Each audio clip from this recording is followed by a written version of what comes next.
Welcome back to the Real News Network, night number 2 of the Real News Webathon. As for you who have been following us on the web, we are heading towards our $200,000 goal by the end of December 9th.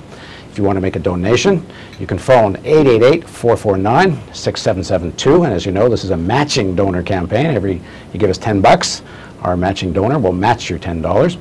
If you want to obviously donate on the internet is the easiest. Or as I say again, 888-449-6772. Now, if you want to ask a question of our upcoming panel, the panel is the free internet dead? You can do that by going to questions@therealnews.com and sending an email, and one of our colleagues will call you. Or you can phone 888-816-8867. Now, welcome. We're going to now talk about whether there is a serious threat to democracy and freedom of speech on the internet. As you know, with Wikileaks' release, one of the maneuvers WikiLeaks did to help try to protect themselves was to put their site partly hosted on Amazon's cloud. Amazon provides a service where people can use essentially virtual storage, which helps serve their site and deal with large-scale web traffic. Apparently, about a week and a half, 2 weeks ago, Senator Joe Lieberman of the Senate House Home Security Committee phoned, or he did, or had someone phone Amazon and leaned on them. And Amazon decided to take WikiLeaks down. That led to PayPal taking WikiLeaks down. They lost access essentially to the international banking system. Visa and MasterCard cut them off. They were cut off by a Swiss bank. And then perhaps many people think one of the more serious threats to, in terms of establishing a precedent as well as what it might have done to WikiLeaks, is the DNS server. Every DNS, the company that resolves their internet IP address so ordinary mortals can get to them, also cut them off. So what does this mean in terms of the open internet and the whole concept that the internet is an organ or instrument of democracy in our society? Now joining us to talk about all of this, starting from Vancouver, is Tim Bray. He was the director of web technologies at Sun Microsystems, and if you look him up on Wikipedia, not WikiLeaks, you'll find out he's one of the more serious innovators in the history of internet architecture.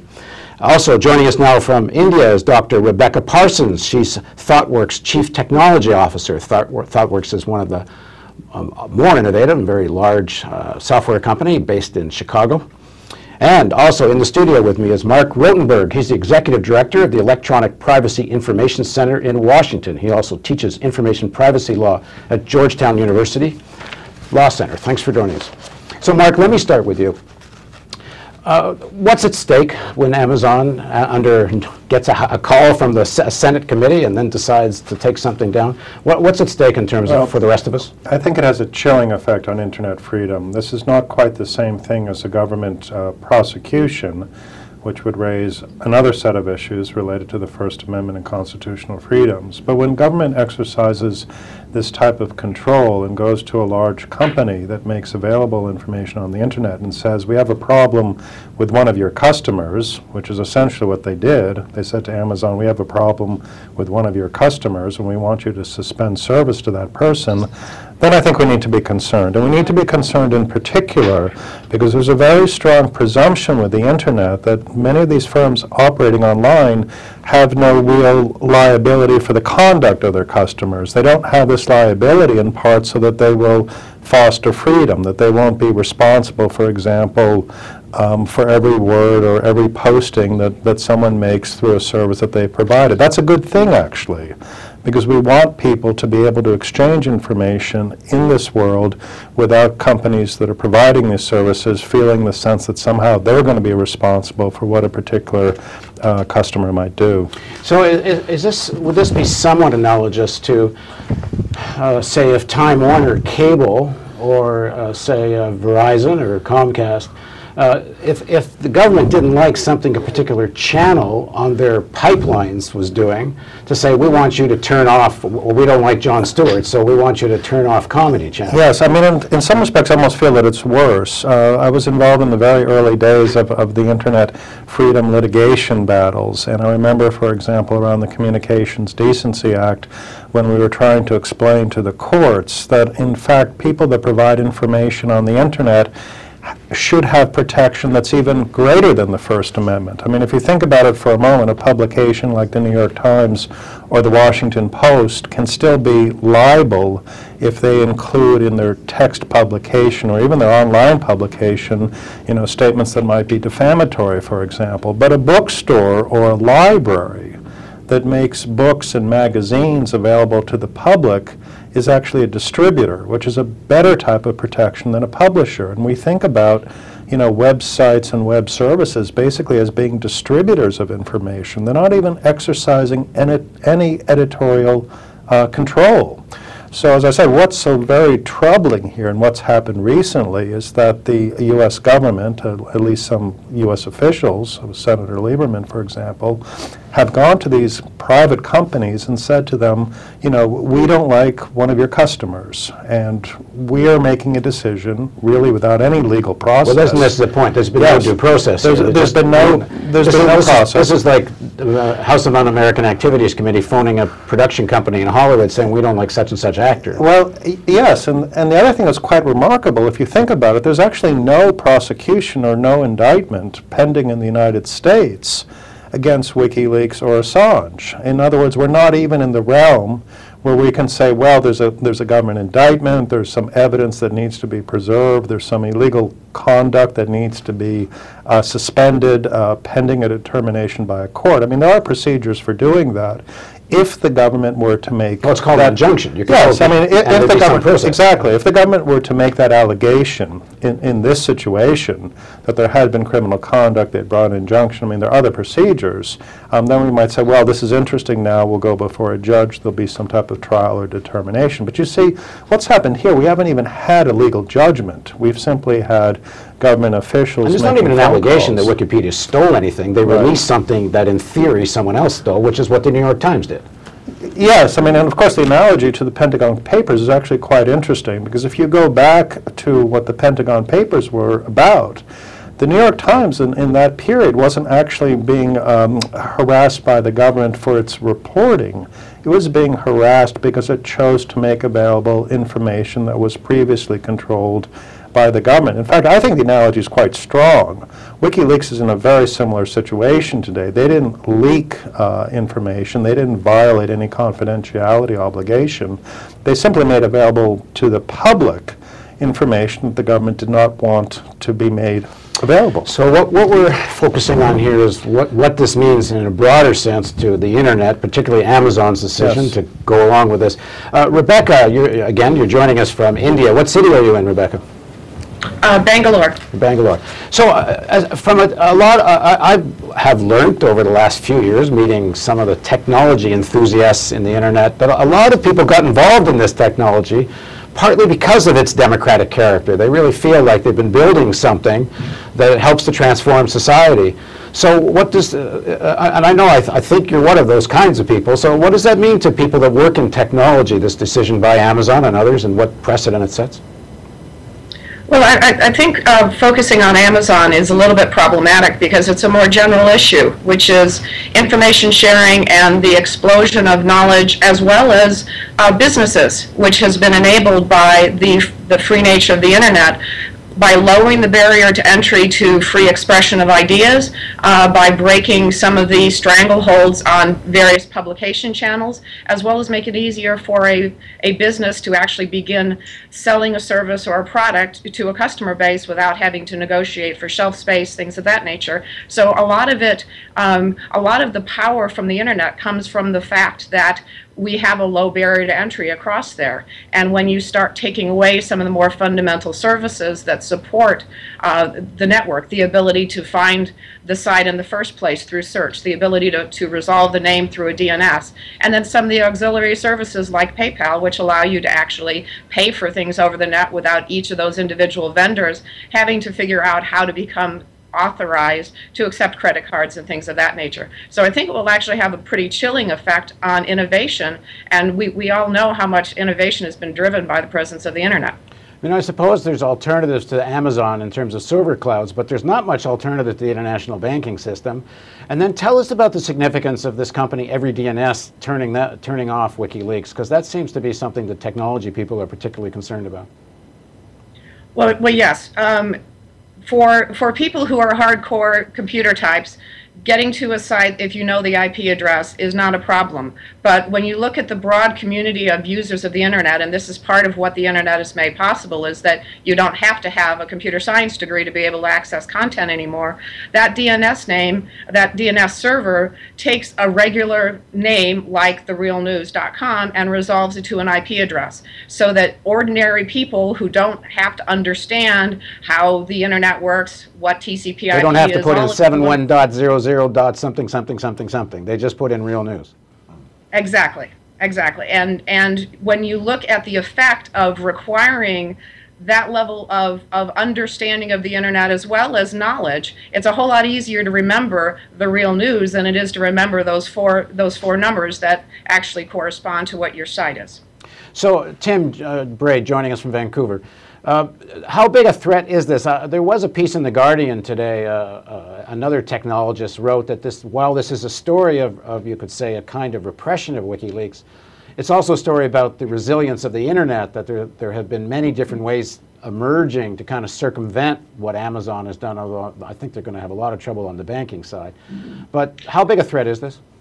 Well, I'm glad you asked that, because I was going to say that, despite the fact that some extremely questionable political choices have been made in Washington and some extremely questionable policy decisions have been made by various commercial operators that you've named, WikiLeaks is winning.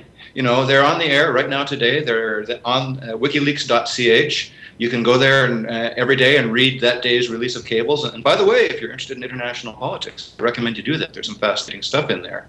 There are ways to get money to them, and they are still getting money. So far, I'm reasonably cheered by the way the internet has shown resilience in the face of what I would describe as a combination of stupidity and spinelessness that we've seen exhibited in recent weeks. So, the threat is irritating and worrying, but so far hasn't proven actually seriously toxic.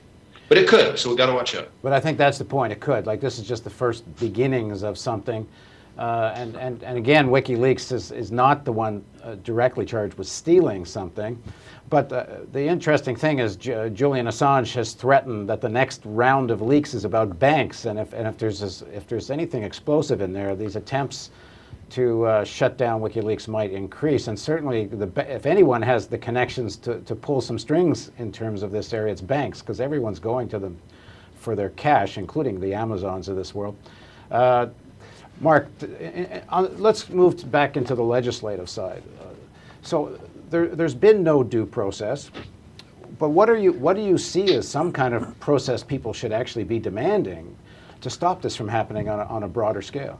Well, I thought it was very interesting that after Amazon decided to toss WikiLeaks off their servers, Daniel Ellsberg wrote to Amazon and said that he would no longer be a customer of that company because he thought that they had abrogated their important obligations to protect intellectual freedom. And he noted, of course, that Amazon was built around the dissemination of books and ideas. Boycott is a strategy, but it's never been particularly effective in the online world. I don't know that that's going to have a huge impact. I do think what Tim said, though, is very important, and it actually speaks to the resilience of the network. What national governments are finding is that it's simply difficult to enforce these kinds of speech restrictions.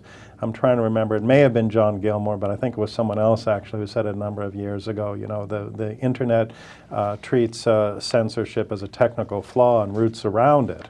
And you see that today with WikiLeaks. If it's taken off of one domain, it can be rehosted on another. Now, we have seen in places like Iran and China and a few other places where they get serious about this, they seem to be able to be quite effective. I know there's been attempts to create mirror sites to get around some of the sites that China has tried to censor, but I think with somewhat limited success. So in terms of guarding in countries that are supposed to have this kind of freedom of the press, what measures should people be advocating? It gets complicated, of course, when we talk about China or Iran. I mean, in China, there's a very elaborate firewall system that's designed to control access to information. There's a great use of real identification to be able to actually log and surveil online activity. And of course, there are also criminal sanctions. for people who disclose information that's considered to be a state secret. So with these various tools, one could say the Chinese government is actually more effective in trying to shut down access to this type of information. Iran has a different set of strategies, particularly around Twitter, where there was identification made possible and some spoofing to be able to identify people who were involved in that campaign. Now there you have a more direct control. I mean, I actually don't know the ownership model in China, but the government is far more interventionist in the economy in many ways. Here you have this situation where so much of the core infrastructure is privately owned, but not really regulated. And on television, at least, the FCC has certain amount of ability to regulate certain activities, and during elections and other times, television cable providers are not supposed to be cutting off certain channels for partisan reasons. There's next to no regulation, if I understand it correctly, on the privately owned piece of the core infrastructure. I think on balance that's probably a good thing, particularly when we're considering issues related to freedom of expression. I mean, in some other areas, for example, privacy protection, we might like to see a little bit more government regulation. But in this area, I think the absence of government regulation is preferable to the extent that it enables free speech.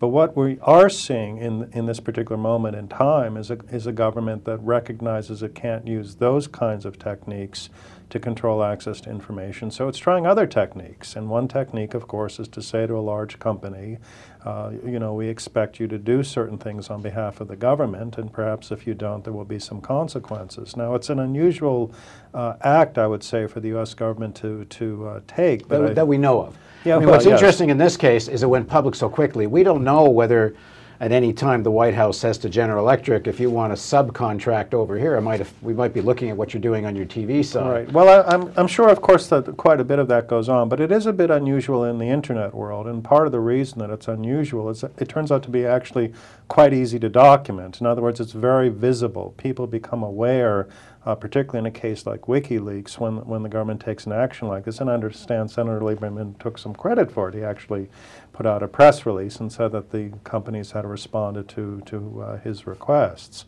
But still, that doesn't mean it always has to be done so openly. No, I think that's right. But again, what is, and coming back to Tim's earlier point, I think what is a bit uplifting at this moment is that these efforts to try to control speech in this manner turn out to be fairly ineffective. I mean, there is certainly some impact on WikiLeaks in terms of receiving donations, for example, through PayPal or through Visa or other companies. But nonetheless, as other great internet gurus have said, data wants to be free. And the efforts by government to curtail the dissemination of these cables turn out to be not very effective. Rebecca, it doesn't only have to be governments. It could also be commercially motivated. But WikiLeaks is also a specific case that they knew they were coming public for quite a while. They've been raising a lot of money. They have a lot of technological support. They had allies in all these major newspapers. But if you took something the size of the Real News or something similar, and we had a story someone didn't like, it would be a heck of a lot more difficult for us to try to deal with closing off of our banking donation stream, or any of the other kinds of measures that have been taken against WikiLeaks. And it doesn't always have to be so obviously public when it happens. I guess my question is, does it concern you that some of the critical pieces of the structure have no regulation against this kind of arbitrary interference? I don't think anybody wants government regulation that would allow more control of what gets on. But there doesn't need to be some kind of regulation or public interest assertion that you can't use arbitrary means of getting people out of the internet. Well, I think that's an important point. I mean, Tim's absolutely right that WikiLeaks is still on board, and that's a success. But I think you have to look at the lengths to which people have gone to keep WikiLeaks on board. And even though it's a very small organization, there are a lot of people with a lot of skills who are working to keep those mirrors active and to enable that organization to remain active and publishing and doing their work. Some mom and pop shop trying to put out an alternative view somewhere is not necessarily going to have access to that level of support. Now, I think it's also clear that our legislative frameworks and our whole legal system here has been lagging behind. And one of the concerns that I have personally is how easy it was to, outside of a legal framework without due process, to start taking away some of those things. Good on all the technologists who are keeping WikiLeaks on board, but if you start having a less focused attack on one organization, but then a broader attack on many smaller organizations, how is that going to start to work? So I do think we need to start looking at, what kind of framework should be put in place to deal with the reality that we have now. And what would you suggest as a starting point? Well, I think we can look at some of the regulations that we currently have around things like common carriers. We give the government and law enforcement the right to shut power to a building if they're trying to resolve, a hostage situation. But that's done with due process. That's done because warrants are obtained, and we have a legal system and a process that goes through and examines that. And if you look at something like, kicking somebody off of the DNS system within our legal system, those same kinds of protections need to be considered. We need to look at what is the standard of evidence that the government will have to provide to say this particular activity should be taken off the internet. And I think we have lots of precedents on things like child pornography as well as electrical utilities to at least provide a starting point for our legislative framework to look at what constitutes due process in this case. Tim, if I go to a public square, I have a right to be in a public place. I can more or less say do almost anything I want. If I go into a private building, I don't have quite the same rights. If I'm driving on a public highway, you can keep me off the highway if I break certain laws that in theory we've all agreed to. If I've speeded too often and lost my license, or I've driven drunk or whatever. But if I were on a private controlled highways, and there are some where there's been privatizations of certain highways and even some bridges, and you have to pay tolls. If that privately owned bridge or road could say, well, you can't come on, and just because I own it, I can say you can't come on, and it's in my commercial interest because perhaps I want another government contract for another bridge. I mean, doesn't the internet have to be a declared public space that we have a right to be on, privately owned parts of it or not? That's a tough question. I probably wouldn't sign up for that. I mean, at the end of the day, we do have a reasonably effective and battle-hardened legal and legislative framework, as Mark has been pointing out. But I don't think that Amazon has any particular legal obligation to carry WikiLeaks, and I would be very nervous about trying to write the legislation that would impose that kind of an obligation on them. I will say this, though, speaking as a business person and an internet technologist, I am livid. I am furious at Amazon and PayPal and the DNS company and so on for caving so quickly when the issue here is so flimsy and so problematic. I mean, there are, if it were something that could lead quickly to war or some horrible consequence, well, maybe. But what we had was a grandstanding politician in Washington trying to score some points, and they didn't wait 15 minutes. They just rolled over. So, there's going to be some pretty severe mud, I would think, sticking to these guys. And I would have to counsel people, if you are going to be hosting some information and providing a service that maybe a politician doesn't like, maybe you ought to be looking for a different service than Amazon, because they just don't seem to have much concern for reliability. But Tim, it's not just about Amazon. There's, with the way the concentration of, I don't know if it's ownership or concentration of imagination, but places like Facebook and Google, I mean, some of these places are becoming of such scale that if they decided they don't want you on, you might have a negligible existence. I mean, what if Google decided that, the White House calls and says to Google, we don't want you to allow such and such to be searchable, because it could even be WikiLeaks, and under that kind of pressure, but Google has a private business, and they say, well, it's not in our business to get in a war with the government. And I think something somewhat similar to this actually happened to Google in China. When you get things of such enormous scale, in fact, doesn't it even make it easier for these companies if there's a law that declares there's public space, so they're not so individually on the hook? maybe the correct body of legislation that comes to the fore is the antitrust legislation. When any, core component of human communication, becomes embodied in a single private entity, well, that's something that reasonably you should worry about civically. But I have to say, I would like to leave the solution of this up to the workings of people making reasonably free choices in a reasonably free market. As I said, trying to write the legislation that would impose some sort of a common carrier requirement would be really tricky and easy to get wrong. And the best way to address that would be for there to be alternatives to go to. If you don't like what looks like political cowardice of some operator, go find another operator, which in this case WikiLeaks has done. Well, Mark, are we in a reasonably free market, or are we heading towards an unreasonable market? Well, I think the concern about market concentration is genuine. I mean, we look in particular at Google and its dominance of so many key essential internet services from, email and search and advertising. Now, I know Facebook as well. I mean, what is it, 500 million people on Facebook? But still, I mean, Tim's point is a good one. I think the piece that's missing, though, in the recent actions, of course, is some independent review. I mean, I would have liked to have seen a judge make a determination whether, in fact, Amazon had the right under its contract with WikiLeaks to remove that company as it did.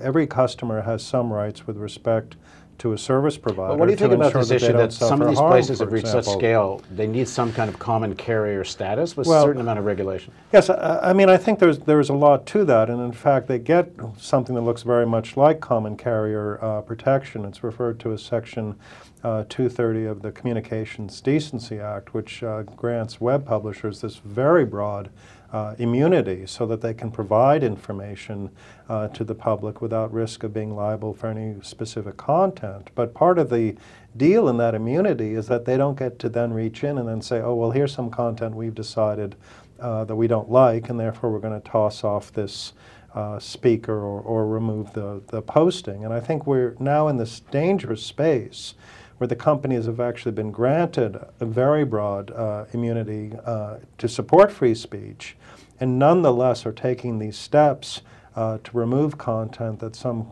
governments have decided is controversial. That's not a problem that's going to be solved by giving them any more protection, because in fact they have a great deal of protection. I think there's going to have to be some pushback against the government actors in this situation, and some effort, as Rebecca has suggested, to establish some due process, which really means an independent review of whether or not these types of actions are lawful. Rebecca, this issue of common carrier status or some kind of enforcement of what people have been calling net neutrality, a lot of the net neutrality debate so far has been about whether there'll be privileged tiers with more speed, which especially on the video side would be advantageous to some and disadvantageous to others. But it doesn't just have to be about speed. If an individual business decides it's in their business interest not to carry such and such, and right now there's nothing really stopping them from making these kinds of decisions. And frankly, it wouldn't take a heck of a lot to be back in House of Un-American Activities kinds of atmosphere. You already get a bit of a feel of that with what's been happening with WikiLeaks. Imagine a terrorist attack in the United States, and think of post 9/11 days, and if there was a WikiLeaks that might somehow be considered to be within the realm of some kind of threat. Anyway, the point I'm getting at is this issue of net neutrality is not just about speed, and it's also about content access. So how do you protect against this? Well, I think part of the beauty of the internet as it exists right now is, with the exception of a few points of concentration, it's actually a highly distributed system, and that's where it gets a lot of its resilience from. So I think that if we can look at that power of the system, where you have lots of different nodes that are under control of different entities or lack of control thereof, then you can start to say, okay, if you've got one path that is going to be using the technology that exists to censor or monitor content, well, there are other paths through the network, and I think those kinds of technologies are what we need to start looking at, and how do we continue to push the decentralization and the distribution of the current internet technology, which has provided It's provided the ability for WikiLeaks to continue to operate as it has right now. And so I think we just have to continue to push on that, because you're absolutely right. It's not just about throttling speed, although you can effectively shut somebody off by throttling the speed back too much. But there are things like deep packet inspection technology that will allow you to start looking at actually what's going across. And there's nothing that says that could not continue to be expanded. So we need to look at ways to continue with the distribution and the decentralization of this infrastructure to allow that to be protected. So Tim, if the reasonably free market turns out not to be so reasonable, and in terms of pure market forces, you start seeing this net neutrality in terms of speed. You have different categories, and you can even start to have more of these kinds of Amazons deciding we'll take this and not that. At some point, do you think there needs to be legislation that ensures net neutrality? Well, yeah, at the time when some grandstanding politician actually successfully manages to hound something civically interesting like WikiLeaks off the air, then we should start thinking about radical, legislative measures, and we should be vigilant and think, consider alternatives, consider policy alternatives. But this is not something that's going to be done quickly. These are deep, complex issues that require a lot of thought. Okay, we're gonna go a caller. Caller, are you on the line? We're gonna go. Dustin's from Houston. Dustin, are you there? Is that Dustin Phipps? I think it is. Go ahead. Go ahead with your question. Okay. I'm wondering, given the Italian court case with YouTube earlier this year, where are these governments deriving their hegemony to prosecute these various internet sites and whatnot? And I mean, do we need to establish an agovernmental body that can regulate these kinds of cases, or what have you? Who wants to take on an international question? Well, each government in the world feels it has the right to regulate the behavior of commercial entities operating within its jurisdiction and of its citizens, and quite properly so, I guess. There are deep problems in that when some business operations are fundamentally transnational, that's hard to do, and that you can see that in a good light, as in the difficulty that the governments of China and Iran find in regulating the internet, and you can see that in a bad light, as in the ability of various kinds of pirates and sleaze merchants to set up servers other parts of the world where it's hard to get at them.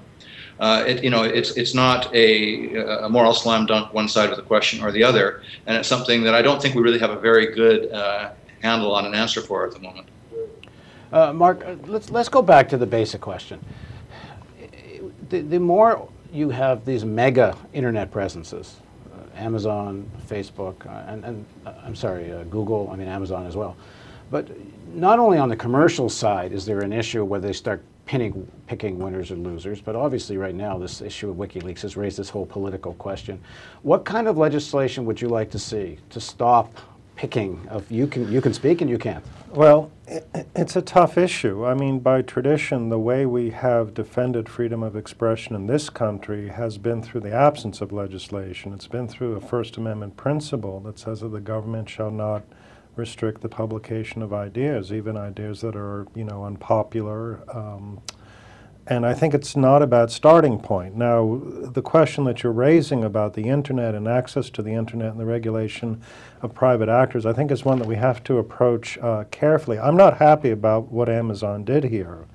I'm, feeling a bit better knowing that there are options available to WikiLeaks. But we could imagine a world a few years from now where there's continued consolidation. I mean, Google, for example, occupies 65% of the search market in the United States, 90% of the search market in Europe, which means that it's the de facto search function for the internet for a large part of the user base.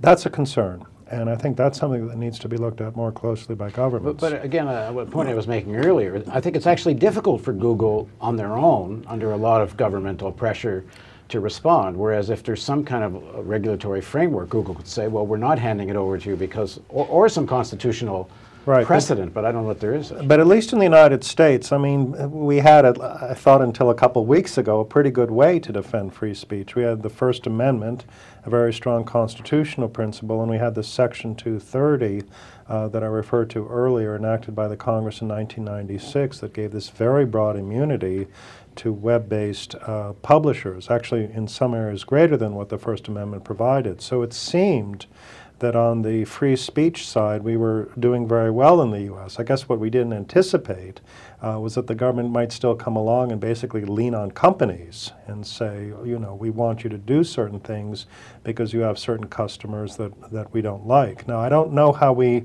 regulate that problem, but that is the problem today. That's essentially what Wikileaks is confronting, is the decision by the U.S. government through extra legal means, not using statutory authority, not threatening an indictment, basically leaning on companies and saying, we want you to, you know, toss these disfavored customers off your service. And it is a broader question, too. It's very, very difficult, for example, for the Real News to get on cable television. Right. People that own cable TV networks can decide, you know, they're picking, we want you, we don't want you.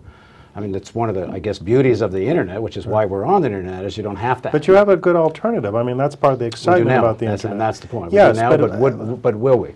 Right. Well, you should, I think, is the answer. I mean, you know, Real News or Wikileaks or any other company of any other perspective or view should be welcome online to express its views. And we should do whatever we can, both on the technology side and on the legislative side, to continue to make that possible. But the U.S. government has really thrown out a new challenge this week. And as I said, it's not something that people who've worked in this area for a long time have anticipated. Rebecca, given the current politics in Washington, I don't know what legislation one could imagine that would ever pass anyway. So what can technologists do? In terms of people working in this field, is there something that technologists that are concerned about this can do in terms of helping create more alternatives within the technology, within the structure, when these sorts of things happen? Well, and I think that's where you go back to where the resiliency of the internet currently comes from, and identifying any points that are more centralized than decentralized. And there is, for example, you know, efforts around trying to propagate DNS capability further to make that more peer-to-peer rather than centralized in the way it is right now. And I think as technologists, we need to look at various capabilities such as DNS and those core functions that make the internet accessible and usable and open for the general public, and find where those vulnerabilities are.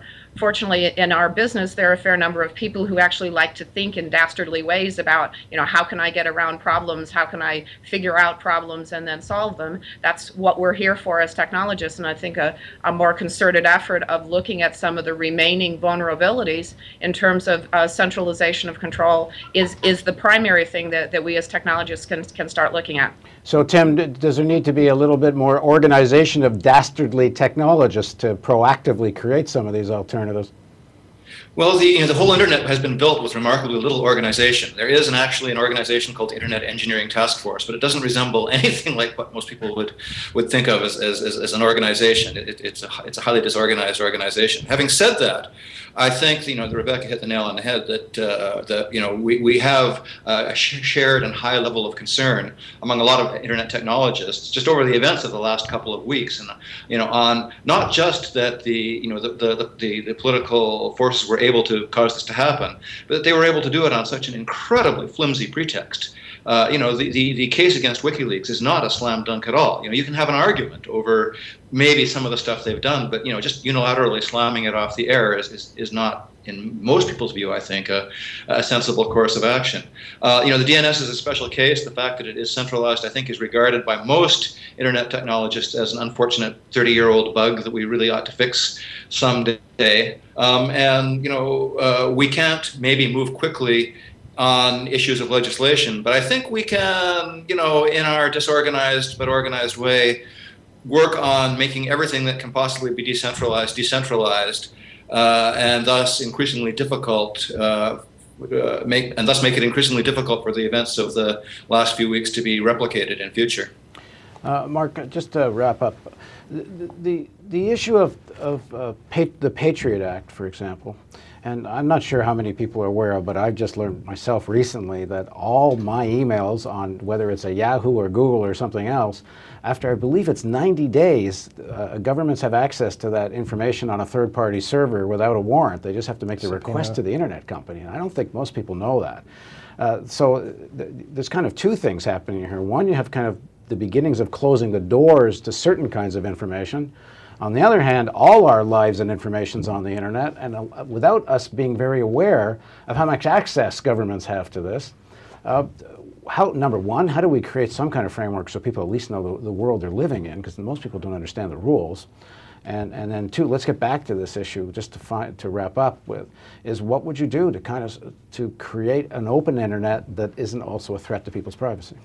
Well, I think privacy continues to be very important, and I think a lot of people inside the government, who are living with the consequences of WikiLeaks probably would not dispute that view. Of course, from my perspective, the privacy of individuals is very different from the secrecy of governments, and I think we do need to do more to protect individual privacy, while, the secrecy of governments we should approach with some skepticism, at least in democratic governments, because democracy thrives in openness and through transparency.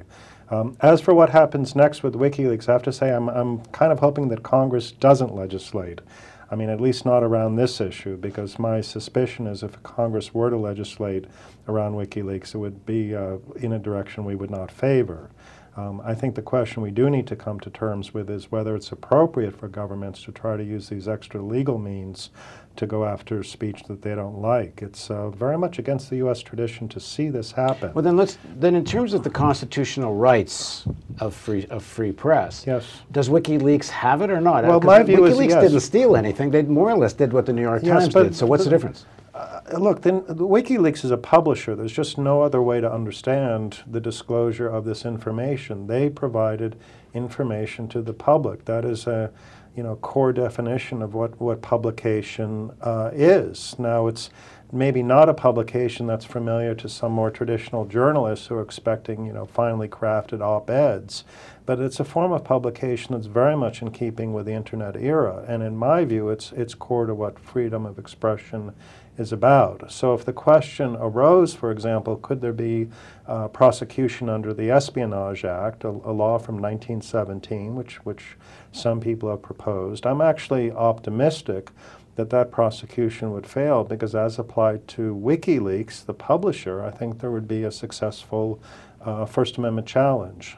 So even as a legal matter, I think there's a strong defense for WikiLeaks in this situation. Doesn't mean, by the way, you have to agree with what WikiLeaks did, and people sometimes misunderstand this when we're talking about the First Amendment. First Amendment is not about saying that good speech is made available. It means all speech is made available, and you and I get to decide what we consider to be good and what's bad.